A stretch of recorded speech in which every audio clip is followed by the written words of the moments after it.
So I'm like lying in this straitjacket thing, like, oh, I have breast cancer. The tax benefit that makes this possible for me is going to go away. Like, I guess life is going to look a little bit different.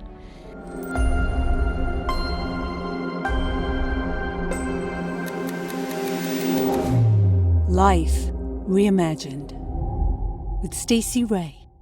Before we begin this very special episode, don't forget to like, subscribe, share, and follow us so you never miss an episode of Life Reimagined. It is a rare opportunity that I get to introduce you to my cousin, Alison Krupnick, who has had a very diverse career. She started as a Foreign Service officer, eventually became an author, but now she has completely reinvented her life and has relocated to Portugal. What a story she has to share with us. Hello? Hello, boom, with the purple Aruba shirt. I know, right? Looks good. It's my one happy island.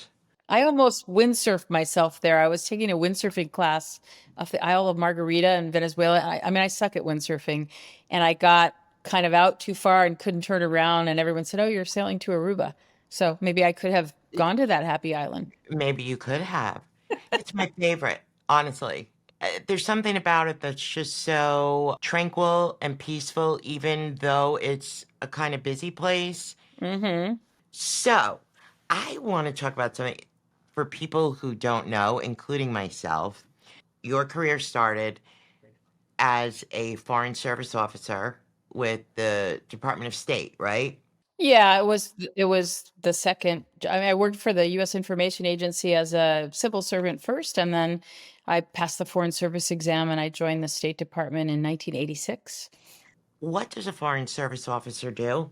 Well, there's a little video going around about that now that they're getting rid of all of them. So they're the U.S. diplomats, right, who serve in embassies and consulates around the world.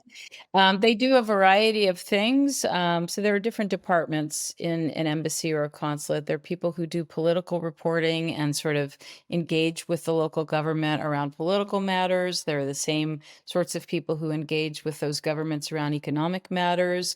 There is a commercial section in many embassies, not all of them, that helps U.S. businesses who are trying to operate in these countries. And then there's a U.S. citizen services section where, you can get a passport. If you're in the hospital or you're in jail or anything happens, a Yeah. consular officer will come to help you.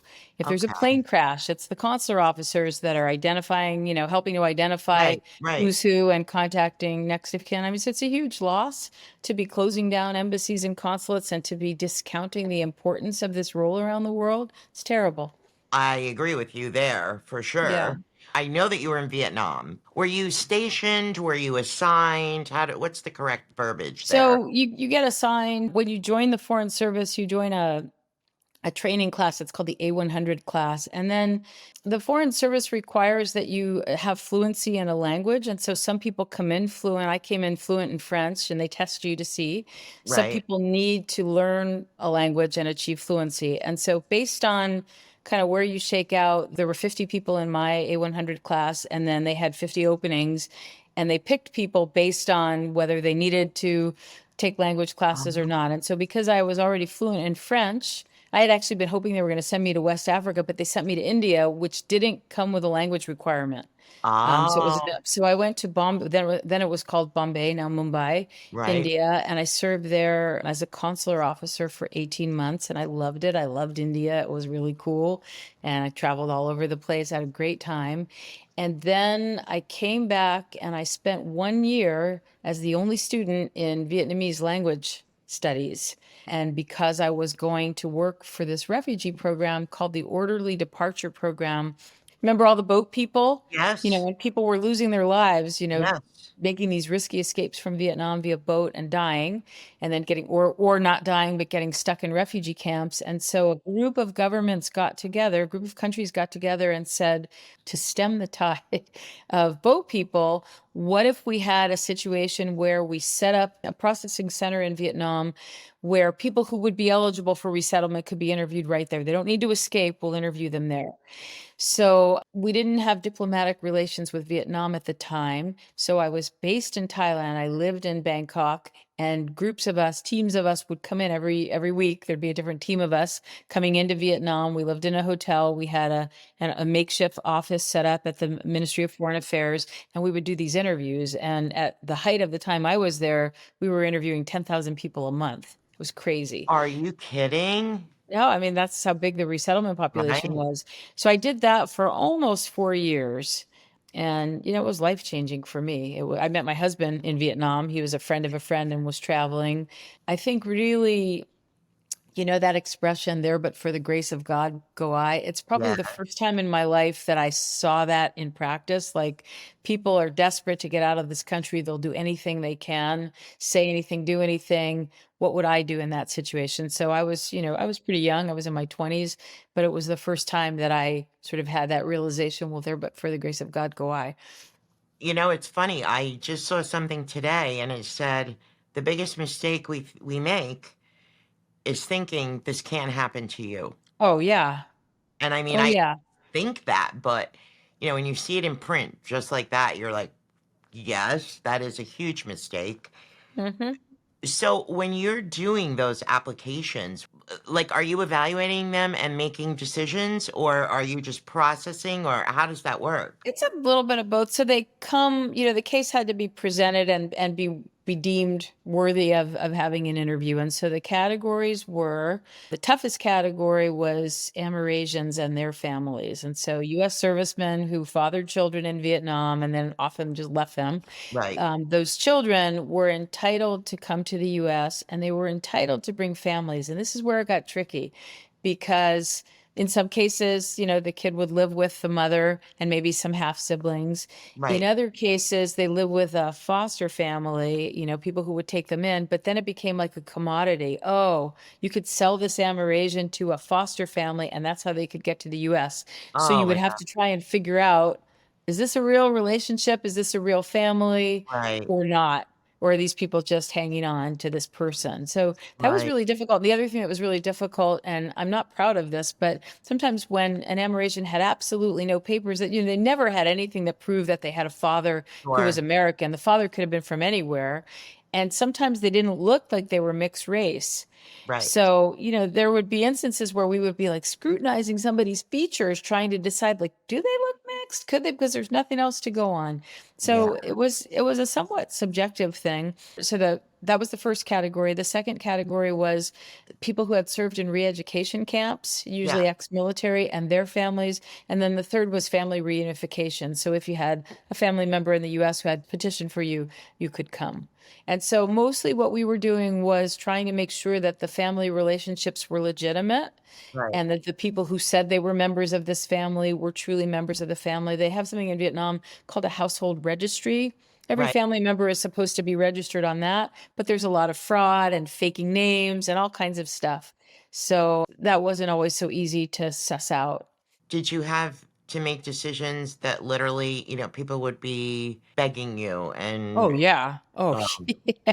I used to say it was like being a rock star because they knew the hotel that we stayed in. We'd come out of the right. hotel and we would be swarmed, and one of the biggest challenges that people had at the time, the way that it worked was you'd have a case and you would have to get permission from the Vietnamese government to exit the country. So you had to apply for an exit permit. And sometimes that got hung up in bureaucracy. Yeah. So people would come to us, like they would besiege us in the streets with little pieces of paper. This is my case number, but I haven't been able to get an exit permit. Can you help?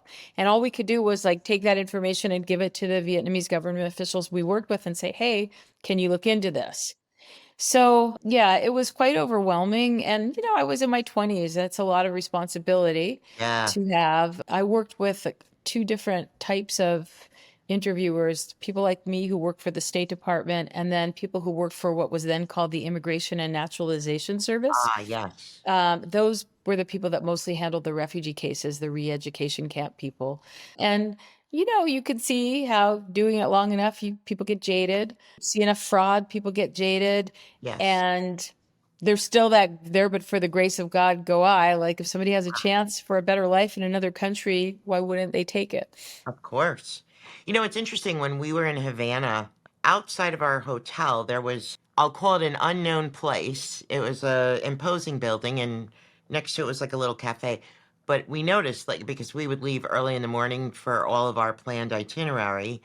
And when we were leaving every morning, there would just be, I would say, hundreds of people waiting online. Oh, It took me several days, and I finally said to our tour director, who are all these people? What are they doing? Well, that's the Spanish embassy. yeah. And they were all, every day, they would get a line. They'd wait there all day, maybe be seen, maybe not. They'd come back tomorrow, all trying to get a visa to go to Spain to Yeah. relocate. And, again, a perfect example of what an embargo does to a country. I mean, it's interesting. I know that Cuba can be a very touchy subject for a lot of people, but the bottom line is if you visit Havana and you actually learn the non propaganda side and Mhm. see the brain drain on the country because Yeah. of the financial ramifications of this embargo that only the US has placed on them, Mhm. right? So that actually got me thinking when I was there and I found that out about you and your job with Vietnam because I thought, my God, I would hate to be in that position to have to make educated, Yeah. decisions and sometimes, as you say, assumptions and I wrote an essay about this that was it was published in the Harvard Review, and then it's in the book that I wrote. It's called Playing God, and it was about that very thing, like just one person. And it wasn't just Vietnam, what you just described it that you saw in Havana. That's what I saw that when I arrived in India right. the first time. I think I came in like in the middle of the night and they drove me past the US consulate and there was already a line of people Online. waiting. So that was a common thing. And that's why what's happening today, I don't know if we're not supposed to get political, but our country was seen as this great beacon of hope for people, and now it's got a different vibe, shall we say. Yeah, And I'm trying to wrap my head around that because as difficult as it was to be this person who could say yes or no and basically change somebody's life, right. I also appreciated that that's what my country stood for, and that's what people wanted to come there and felt that they would be welcome. Well, I'm going to tell you that I don't feel it's actually political in the sense that we can take names out of it, okay? We can take, whoever out of it. Bottom line is, I hate to sound like a cliche, but if you don't learn from history, you're going to repeat it.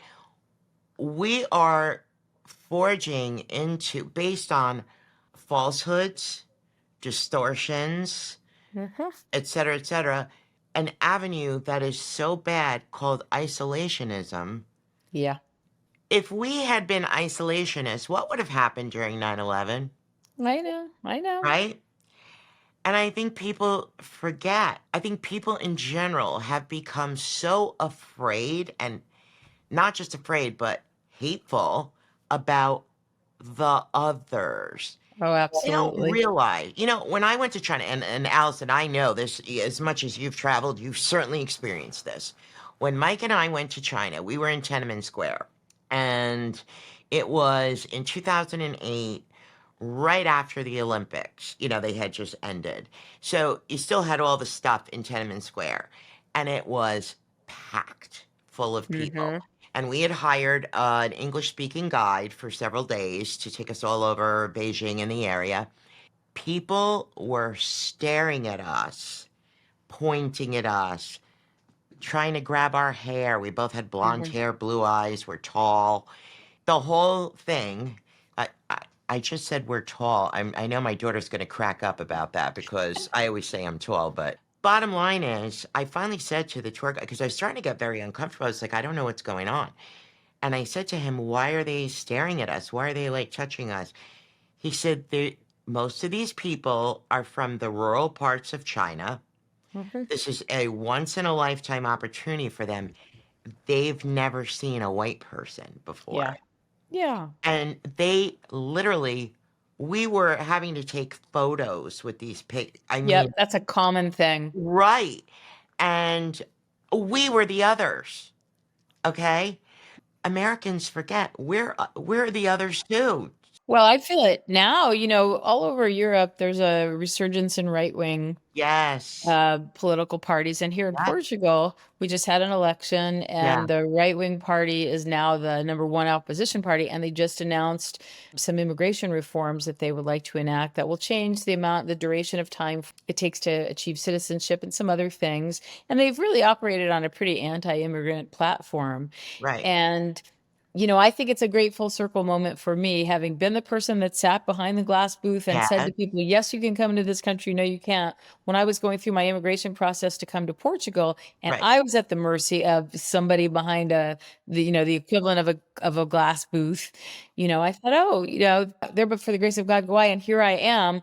Now it's me that's asking permission. Can I come to your country? And will you welcome me? And what does all of that mean? So I always think that it's a great thing for people to be put in these positions. Like my main thing is, I think everybody should have to spend time in a hospital as a patient or Oh my as the loved gosh. one of the patient. Yes. What an equalizer.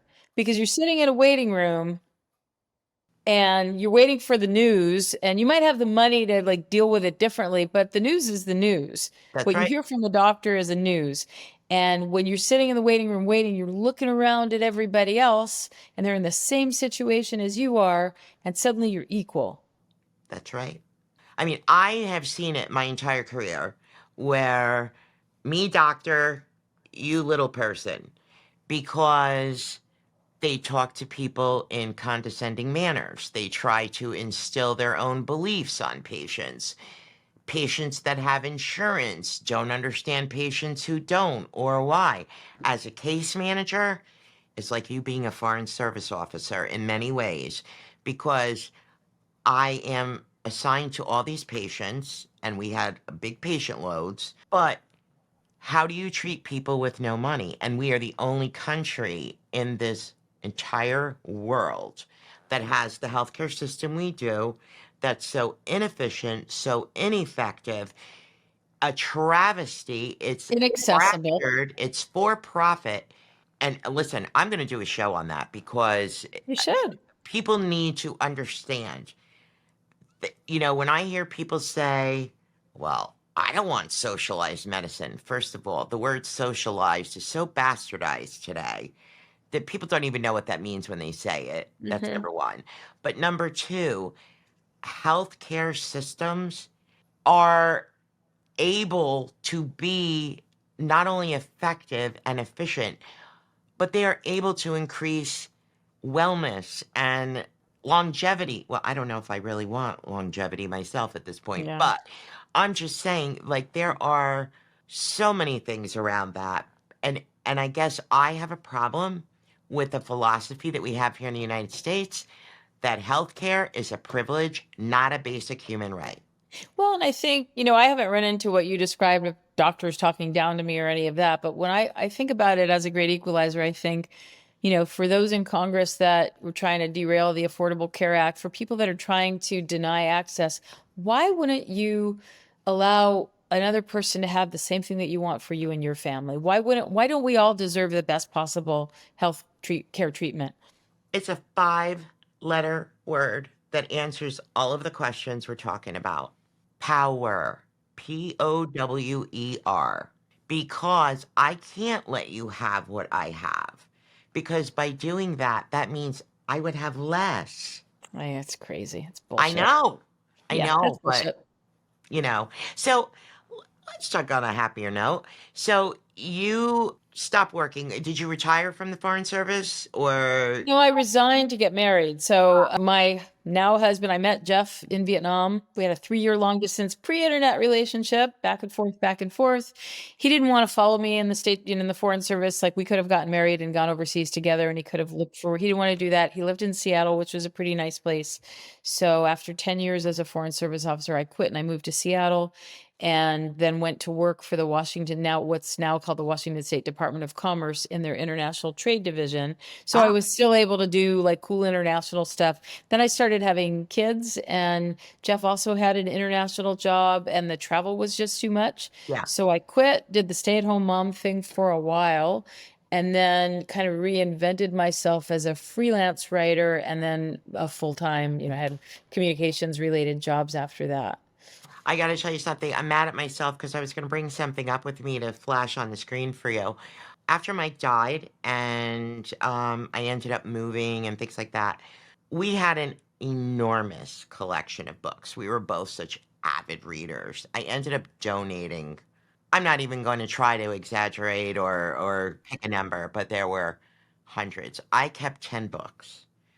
One of them is Ruminations from a Mid Oh, your book, because I was so proud of you for writing it. It's oh. a really great book, and I highly recommend people read it, but It's dated. A friend of mine here just read it, and I was a little embarrassed because I'm like, okay, like I yeah, just looked, it came out in 2013. And right, she was asking me some questions. She's like, okay, so did you ever do there was like right, some essay, or I wrote an essay about how pissed off I was because I wanted to go to Italy. I wanted us to take this trip to Italy with our friends. yeah, And I think Jeff was in Hawaii with his friends, like windsurfing, and yeah, I'm concocting this plan. We're going to go to Italy. yeah. And we didn't go to Italy. And so my friend was like, did you ever go to Italy? You didn't answer the question. I was like, no, we did other things, but we didn't ever go to Italy. And I just had forgotten about a lot of the things that are in that book because it's from a lifetime ago. Right, right, but I thought certainly at the time, it was a fascinating look at Yeah. and a little before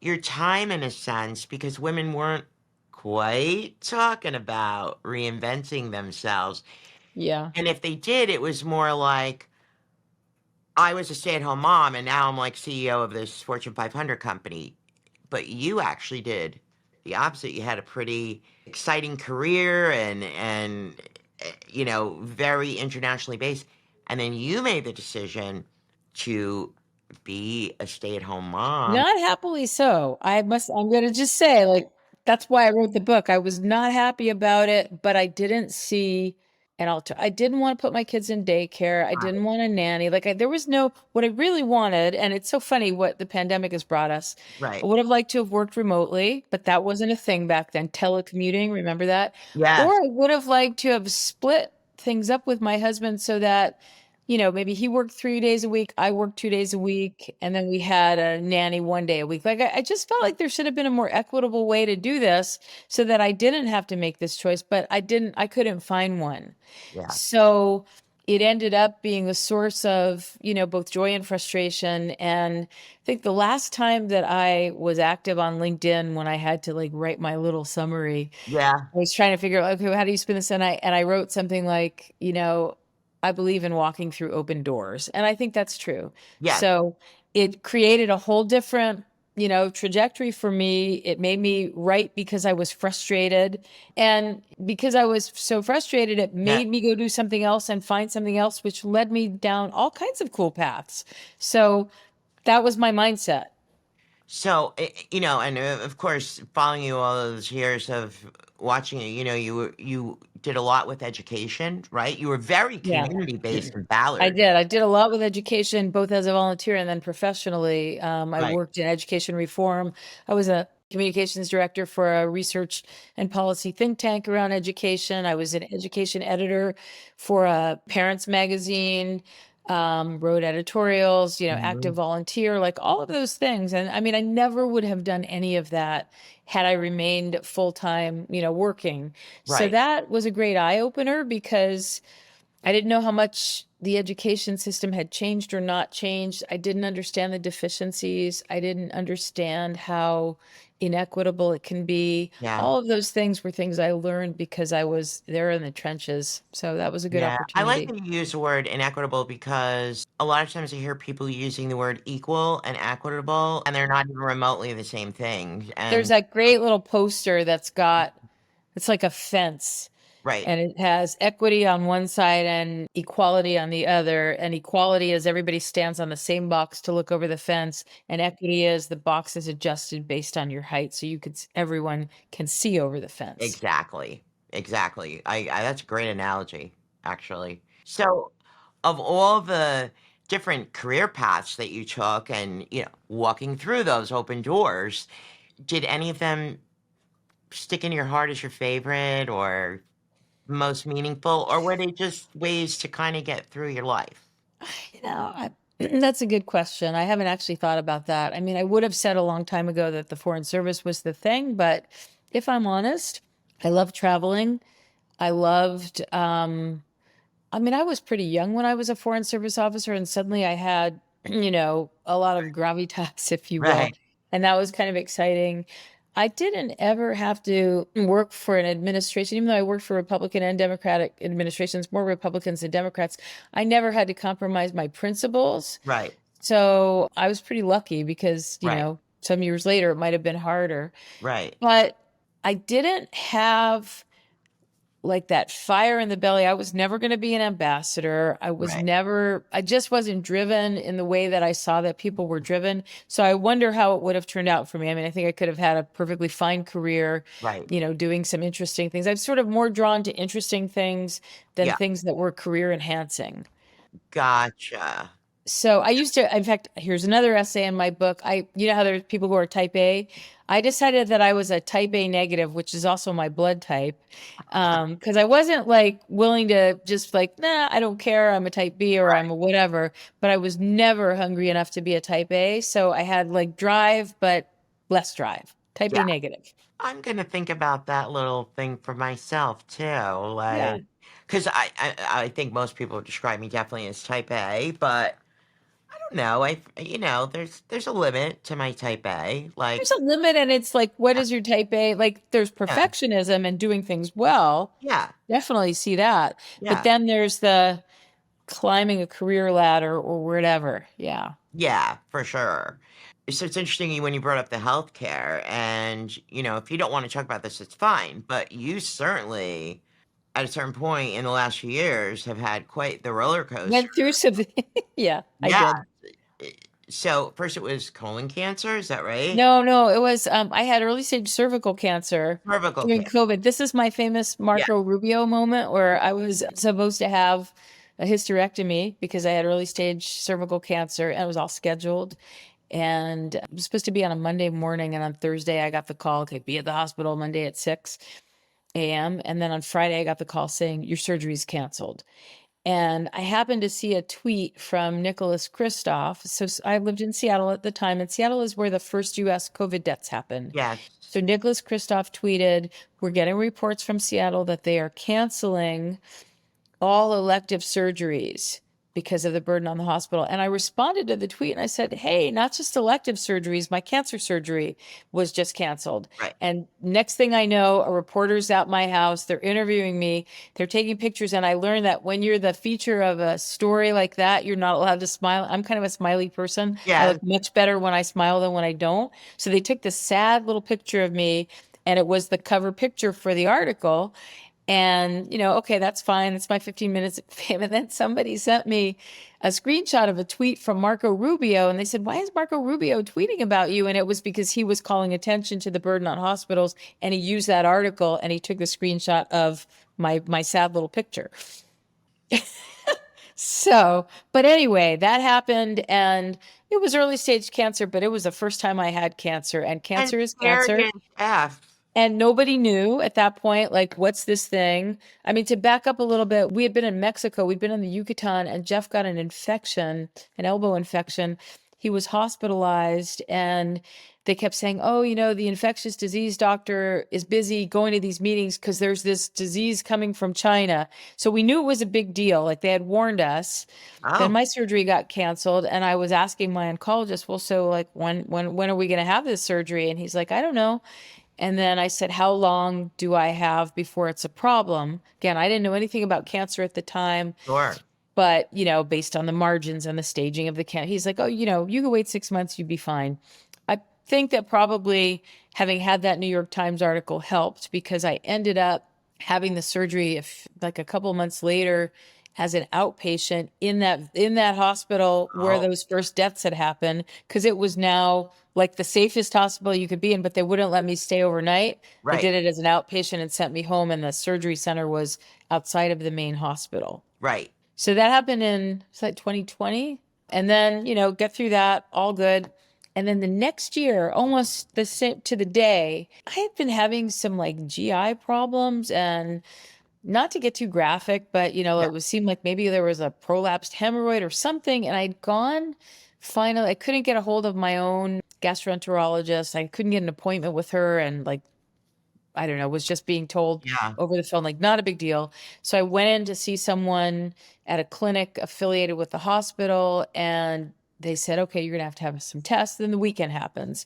And the next thing I know, I'm like on the floor, writhing in pain for 24 hours, bleeding. And I keep calling the after hours number for that I clinic. didn't And I know get that. the doctor on call who I'd never seen. She was a fellow. I learned what a fellow was, not a Yeah. resident, but a fellow.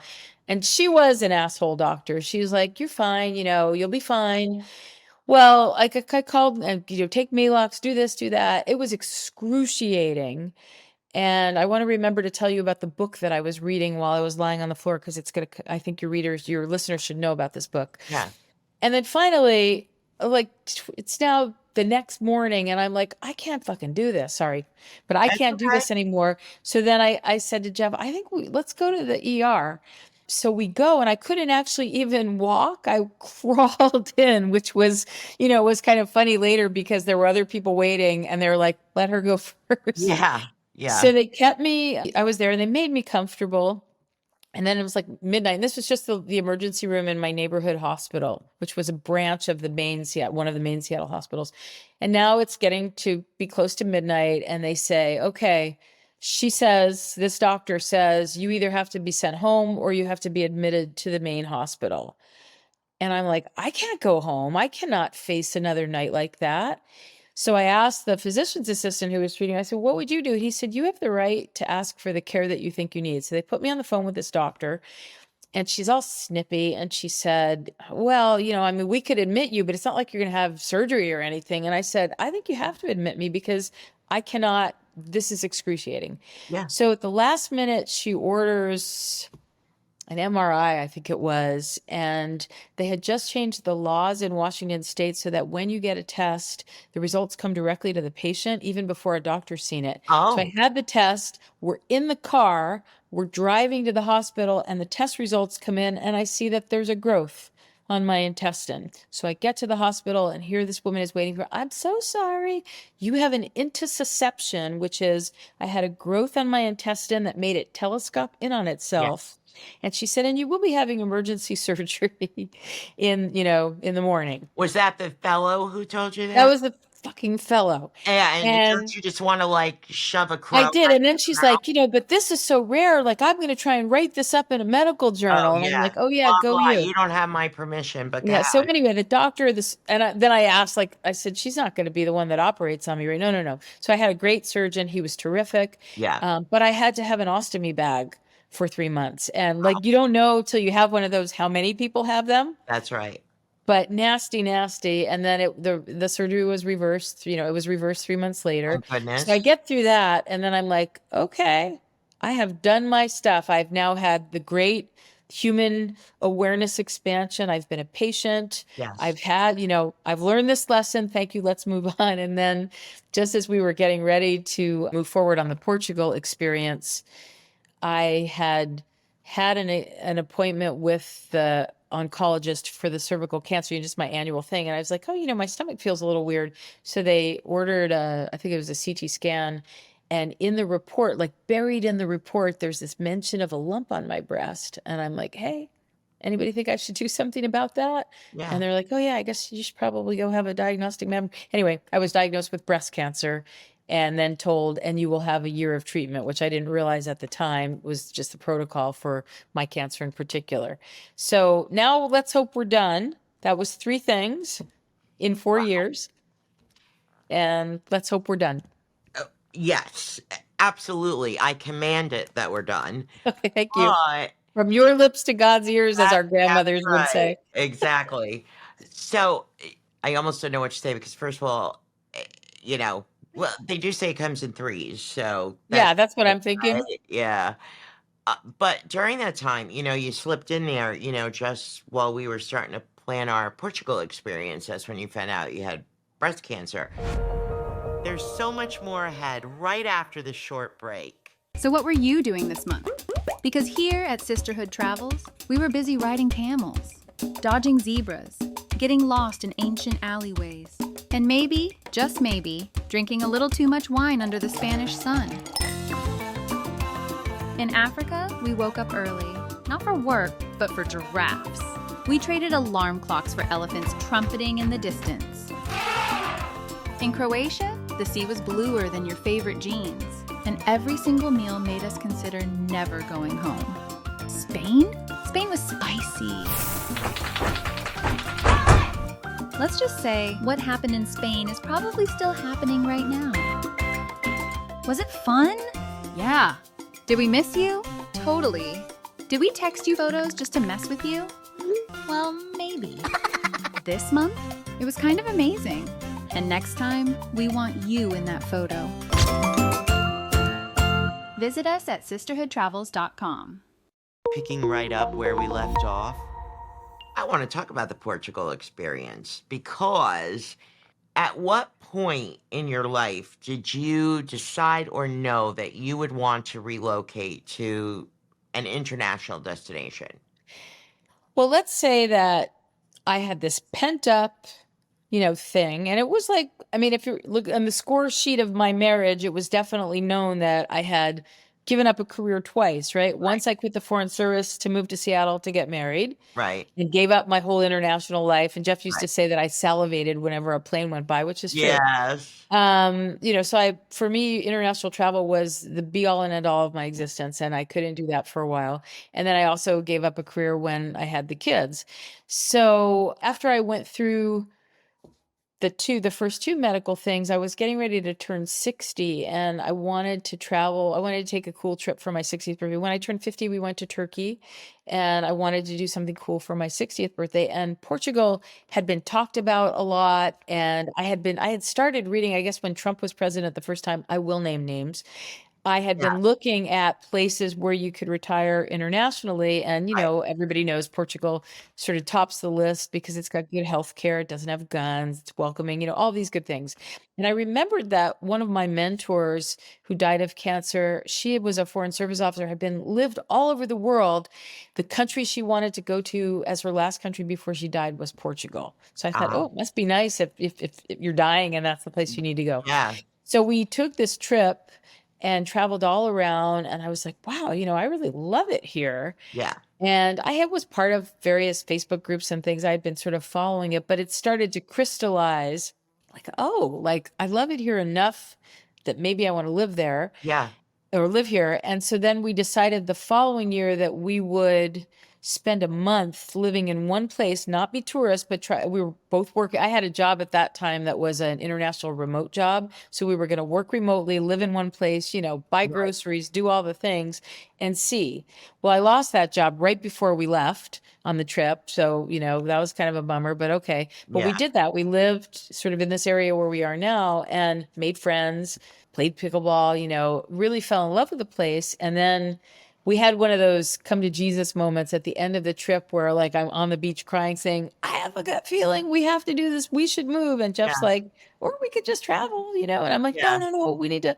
I sort of started it in motion, and it's a long process to have Yeah. the visa and everything. Yeah. I want to talk about that part too, Take but some time. We started the whole thing in process, and then we were in process. And then the same day, I told you this story before, and I'm like, I love this imagery. So I had been told that I probably had cancer, but I went to the East Coast yeah. to be with a friend of mine, and we were going to take the overnight train from Virginia to Florida, where she Yeah. lives. And when I got back home to Seattle, I was going to get the rest of the tests and get that diagnosis confirmed. So we're in this train. It is so uncomfortable. We're sleeping in this thing. It's like an MRI. Yeah. And I start Yeah. getting these texts from Portugal, from two friends of mine in Portugal. Hey, you might want to read this. Portugal government fell. The new government that was coming in said, we think that so there are tax benefits for foreigners or there were tax benefits for foreigners at the time, which is one of the reasons why Portugal was such an attractive destination. We're getting rid of that. So I'm like lying in this straitjacket thing, like, oh, I have breast cancer. The tax benefit that makes this possible for me is going to go away. Like, I guess life is going to look a little bit different. Oh, goodness. And that was a really, really upsetting and stressful time. And there was a little reckoning I had to do in my head. I got back home and we were preparing for the surgery, and there was like, oh, well, if we quickly sign a lease, I'm like, well, maybe we'll be able to be grandfathered in. And I started down that road, and then I was finally like, you know what? You got to focus on your health. Just relax. Yeah. Don't do. And as it turned out, they then amended the law so that we were grandfathered in. And Oh, it all worked out fine. It was touch and go for a right. period of time because I couldn't leave the US. I had to, be in my, I had treatment for a full year. And so it was actually 13 months from Right. start to finish. And so I couldn't move sooner, but it all worked out. And I'm kind of hoping that's what's going to happen with the citizenship thing, that they'll eventually decide, we should really grandfather this into people who uprooted their lives. So for people that, I talk to so many people who are considering relocation for a number of reasons. And certainly, as you know, Mike and I have been planning to relocate to Italy. And Yeah. we were getting ready literally to make our visa appointments at the embassy in Philly. That's where we had to go. And that's when he got diagnosed. And so we put Yeah. that on hold, and I, Sucks. yeah, yeah. I That's mean, that that didn't the happen. seize the day is a real thing because you just don't Absolutely. know when you're going to get slammed with a diagnosis and life altering. Absolutely. So, what is the process for Portugal, let's say? Like, what are like the steps that you have to take broadly, but because I know it's a lot. There's a really fantastic Facebook group, which I'll send it to you guys so that you can include it in the show notes, called Okay. American and Friends PT.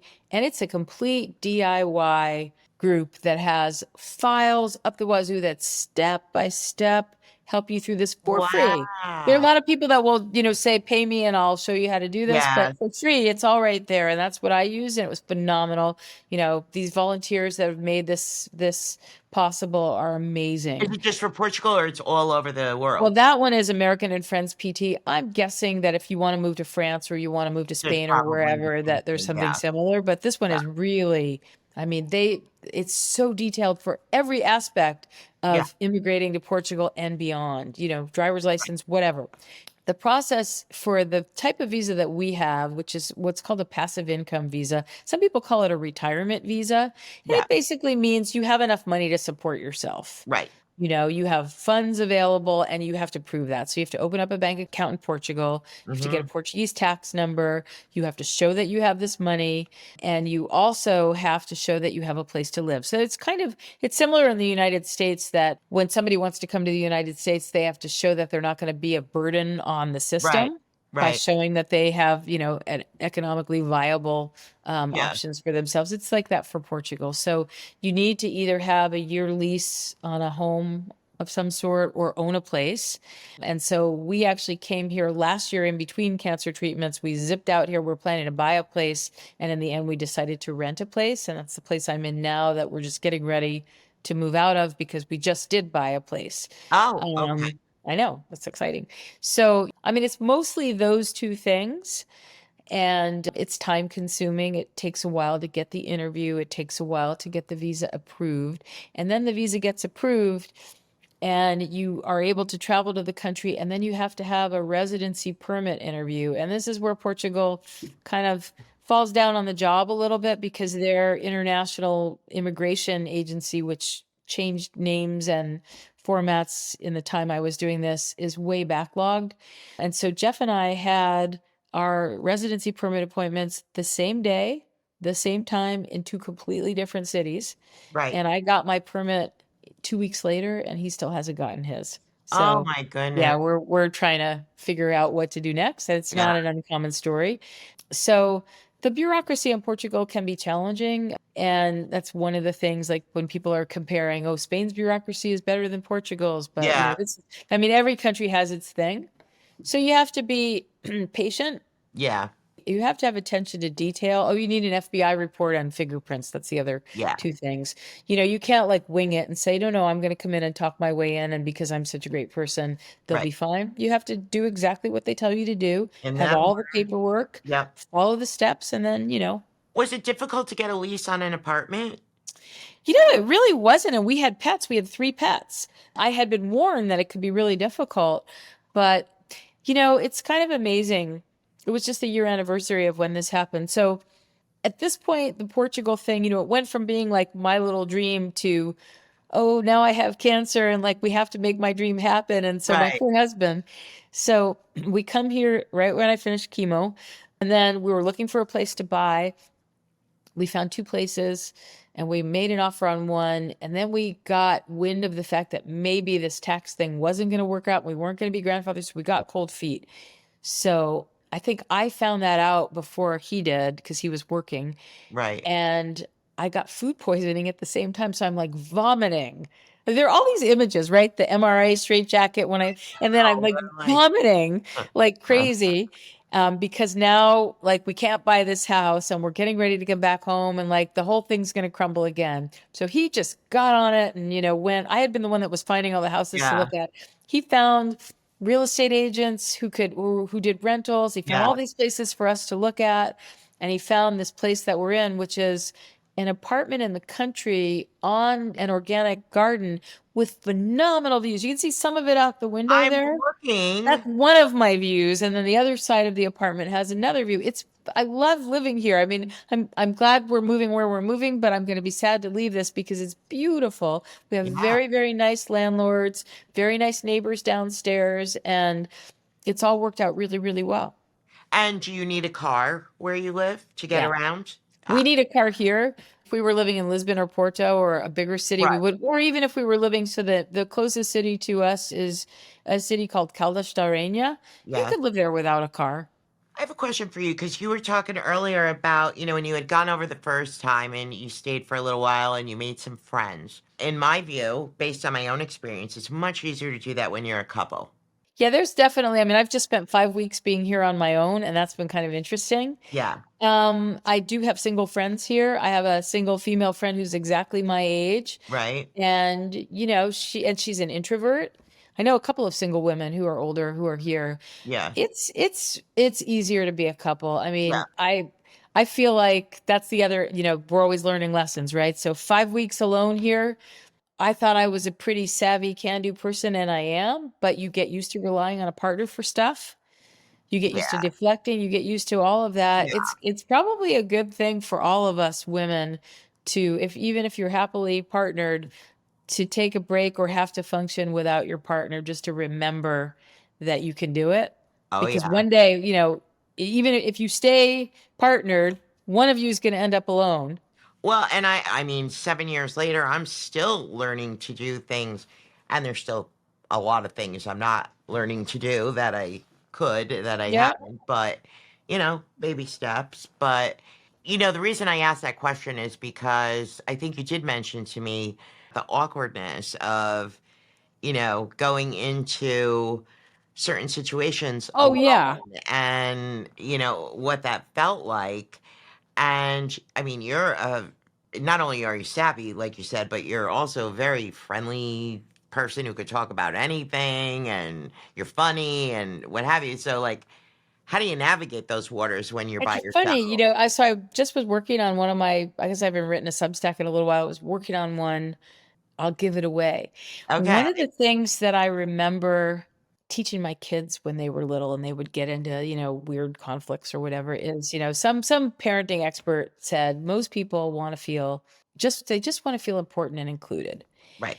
And so, you come here as a person of a certain age. There are a lot of retirees in the expat community. Yes. And one of the things that I've been noticing is how people show up, what's important, where there's conflict. And Right. it's like, it's that same damn thing. Most people want to be important and included. And because they have this whole life behind them, Yeah. they want to come and tell you, I used to be this or Yeah. I am that.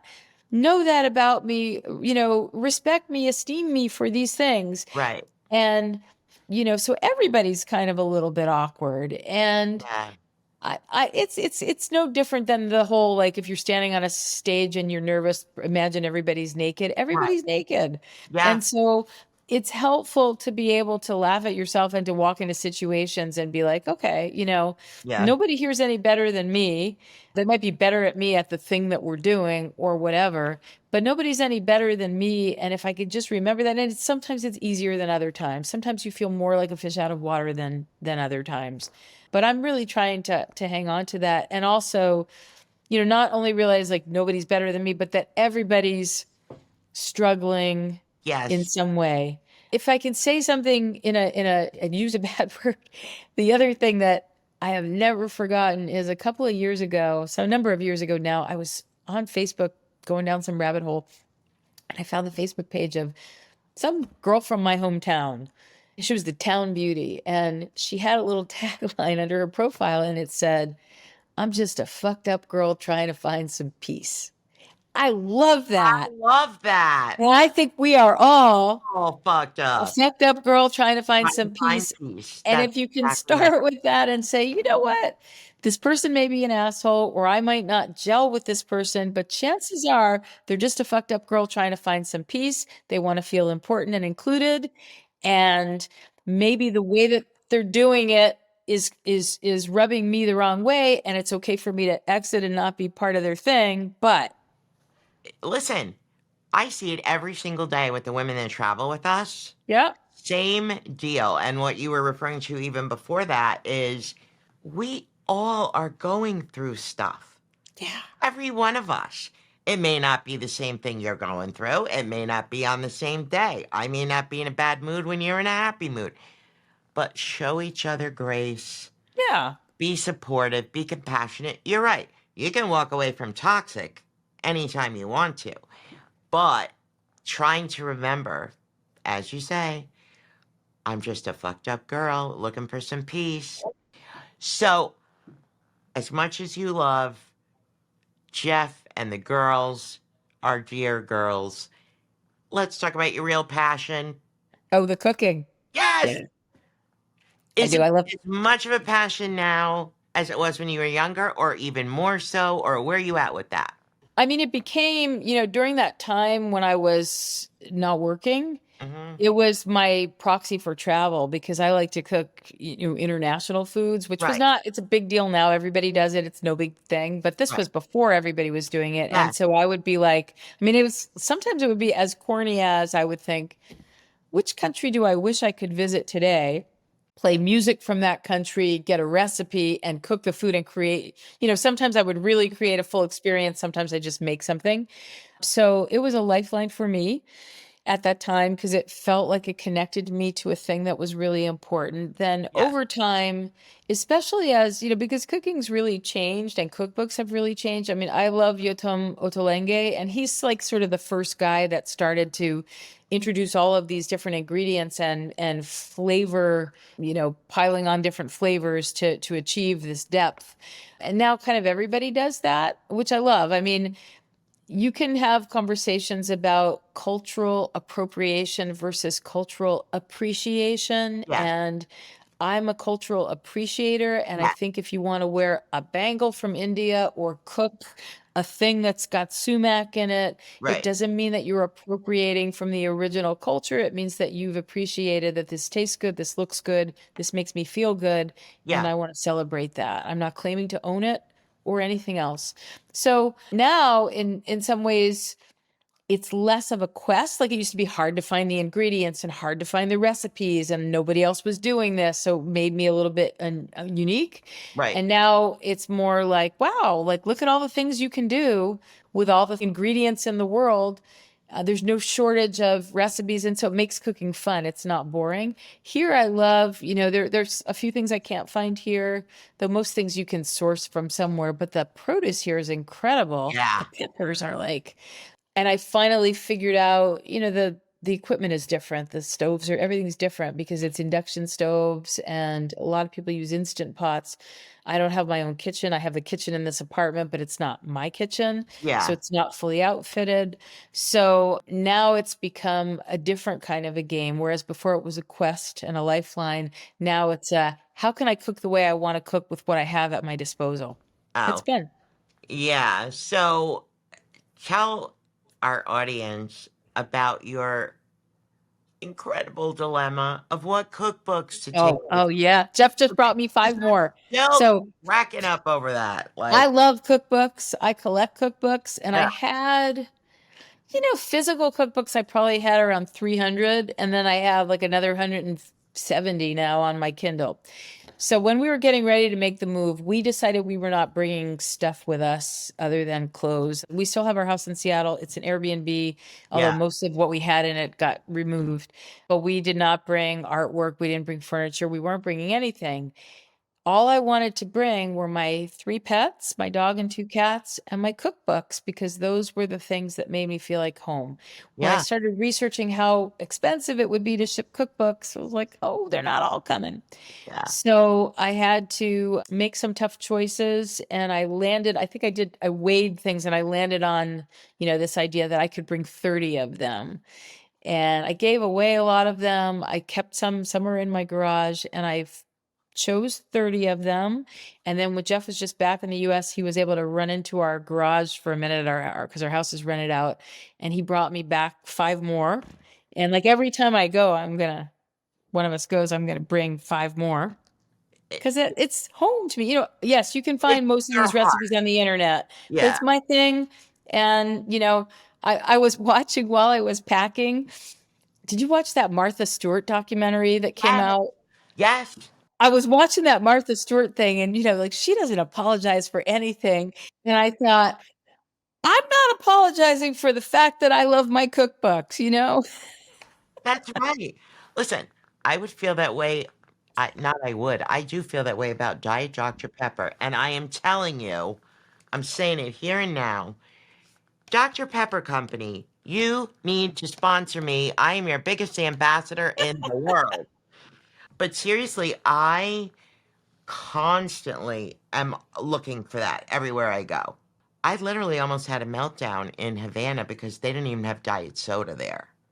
Okay? I mean, I found this out right before I was going. I literally lugged 20-ounce bottles from the Miami airport after security to Wow. Havana and allotted myself 2 a day.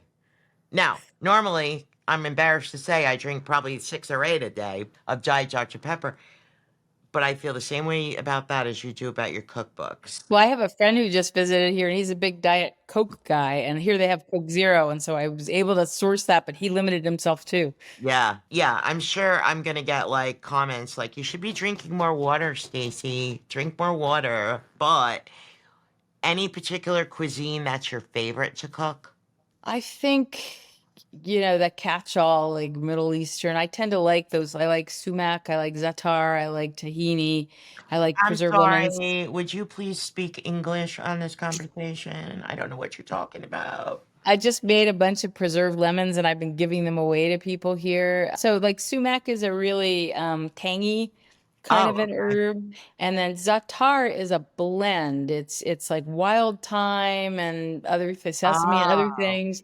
It's also got some tang. Tahini is a sesame paste. yes, that I Um, know. Yeah, and yeah, I don't know why, but those flavors, I think because they're all kind of tangy. I like tangy stuff. yeah. But we cook a lot of Asian food. We cook a lot of Mexican food. I haven't cooked enough Mexican food here because cannot find tomatillos. I have now figured out where to get the chilies that I want. And there's a South African guy here who has a chili farm, and you can get on a list with him for chili Really? plants. And so when I move to my new house, I'll have a garden of my own, and then I'll get some of his chili plants and start growing some stuff. So that'll be nice. But the tomatillos, I need to figure out if I can get seeds and grow those here. Oh, yeah. Those little green tomato-like things. They're really good in like chili verde. Yeah, will you be able to do that at your new house? I hope so. Yeah, I'll have a little garden. And I gotta tell you, you look happier than I've seen you look in so, so long. I'm I pretty mean, happy. I have no regrets. I mean, I might want a nice turkey sandwich one of these days. Like it's yeah. like the one food thing I kind of miss.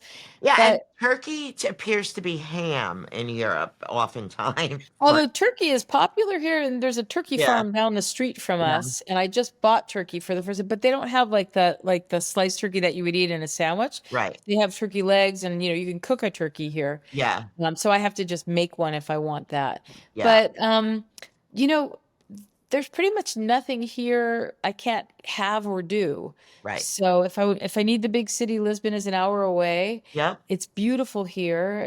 It's kind of got a California feel. The weather's pretty Yeah. temperate. The people are very nice.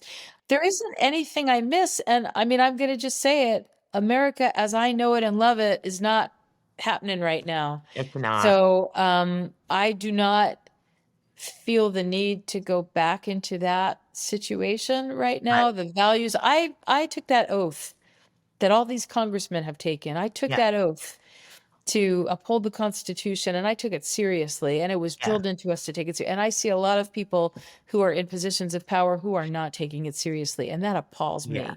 One last question. When are you coming to travel with us? I don't know. I like traveling with my husband, so I have another friend who I used to do boot camp with who also does Yeah. women's empowerment travel, and it's like hiking and like heavy. Oh, And a lot of my friends have gone on those trips, and I've been tempted, but with a limited travel budget, I do like traveling with my husband, just because we're so different.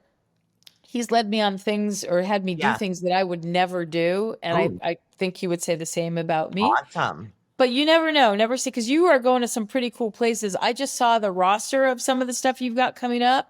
Damn. You have friends in high places, Allison. Okay. That, okay?